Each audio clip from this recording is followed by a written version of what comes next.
Good afternoon, ladies and gentlemen. It is my honor to welcome you to this very significant occasion, the capstones of the Coleo's effort for this year, the 43rd annual commencement exercises of the collegiate schools and the 31st of the graduate school of Colegio de San Juan de Letran, Calamba.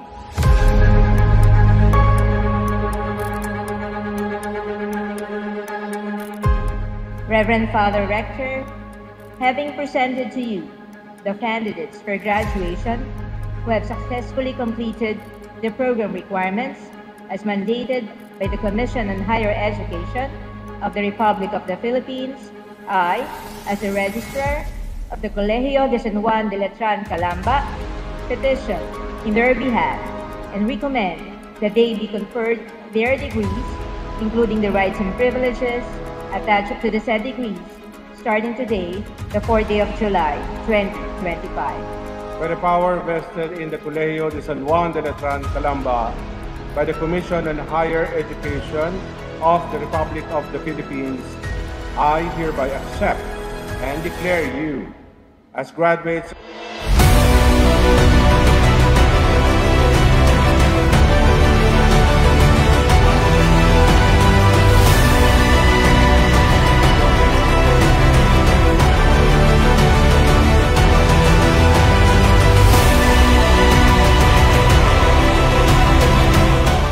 So mga kapatid ko, sa inyong graduation, we send you off with faith, with trusting faith, with believing faith in God. And we say to you, Arriba, Letran.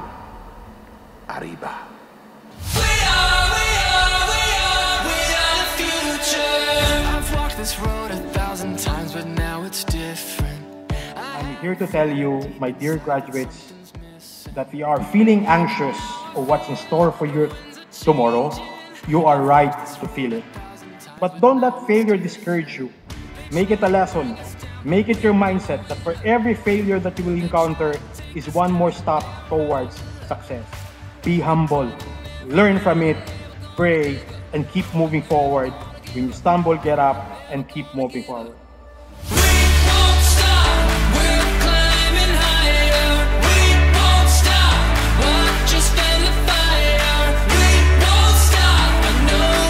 Congratulations to each and every one of my fellow graduates.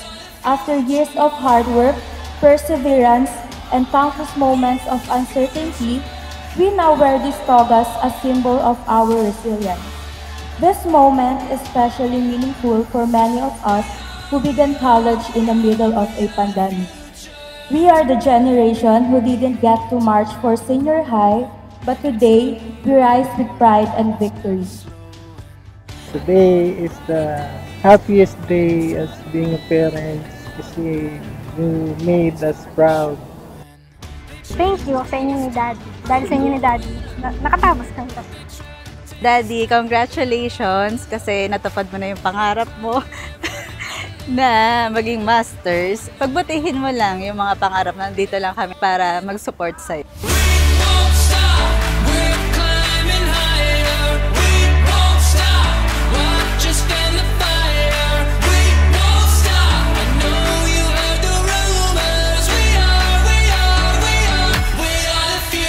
My dear brothers and sisters, when you graduate, especially kayo, batch ninyo, yun ang gusto namin ipabaon sa inyo from Letran.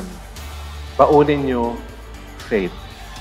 Not simply faith, but a believing faith, a trusting faith in God.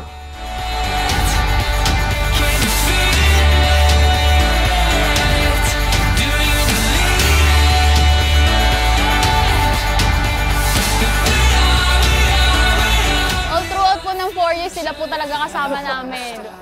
Hirap, lungkot, saya. Lahat po ng mga achievements po ng isa't isa, sineselebrate po namin as one. Kasi po yung achievement ng isa ay achievement po ng lahat.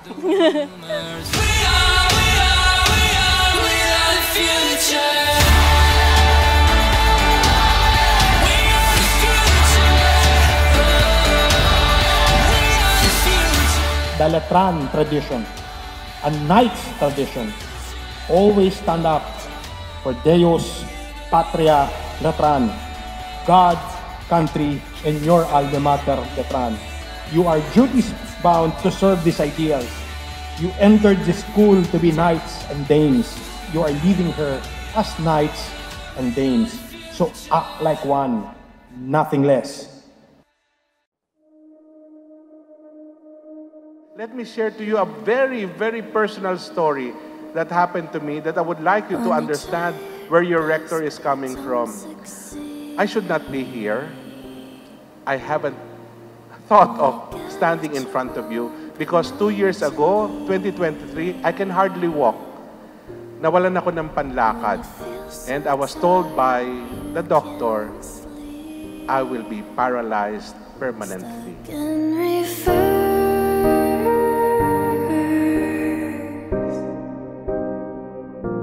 Ako ay nagdarasal. Sabi ko sa Panginoon, can you please make a miracle today? Tell me to stand up, pick up your mat, and walk. And loudly, I will rejoice and tell to the people, it's a miracle. Walang nangyaring ganon. Instead, the Lord gave me a neurosurgeon. 5 hours ang operation, 5 hours ang pagtulog at pagising, and I have found myself inside the recovery room. And I said to myself, this is second life. And sabi ko, meron pa tayong tatrabahuhin. And ignite your bones, and I will try to fix you.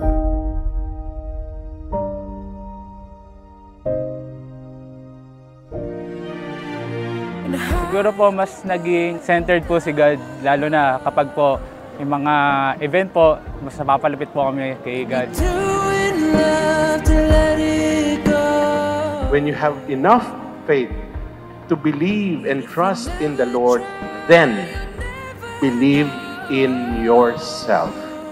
Because now you can do everything. Because with God at your side, nothing is impossible.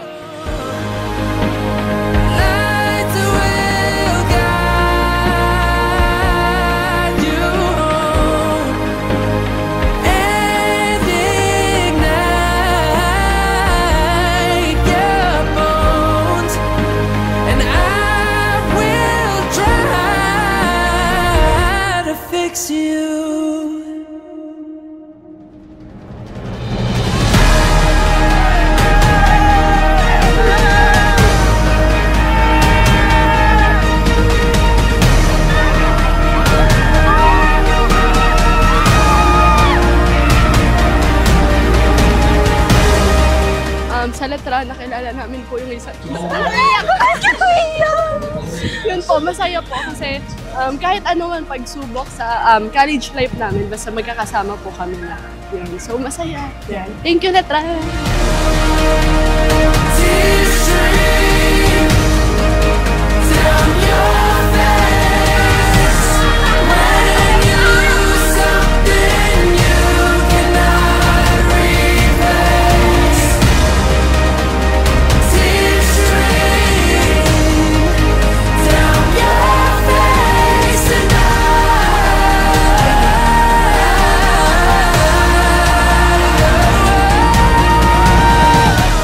In the Letran Calamba, it is the standard practice of the academic community of the Colegio to lead our students outside the main doors of Letran, if and only if they are but ready to face the challenges of the world.